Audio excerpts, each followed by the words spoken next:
నాకు ఆరోగ్యం బాగాలేనప్పుడు నేను అదే అనుకున్నా.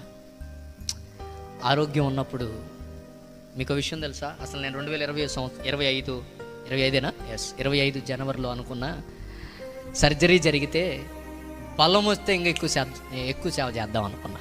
ఏమొస్తే అరుణాక బలం వస్తే ఎక్కువ సేవ చేద్దాం అనుకున్నా. కానీ బలం రావటం కాదు, ఇంకాస్త ఏమైపోయినా చెప్పరేంది, బలం రావటం తర్వాత సంగతి ఉన్న బలం కూడా పోయింది. ధైర్యం రావటం కాదు, ఉన్న ధైర్యం కూడా ఏమైంది, పోయింది. ఆశ నిరాశ అయిపోయింది. ఇప్పుడు నేను అనుకోవచ్చు ఇంకెందుకు చేయాలా. అప్పుడు అనిపించింది నాకు, ఆరోగ్యం ఉంటేనేనా,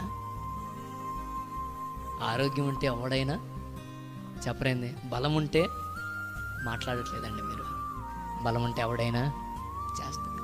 నన్ను ఎన్నుకున్నాడంటే నాలో ఏం లేదు, నేను కూడా పాపినే, నేను కూడా పనికిరాని వాడినే.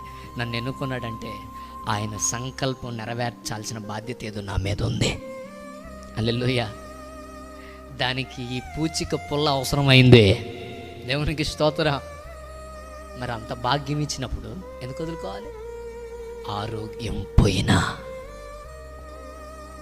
ఉన్నదంతా క్షీణించిన దేవుని రాజ్యం కోసం ఐఎమ్ రెడీ అనే సత్తాలోకి మనం రావాలా. హల్లెలూయా.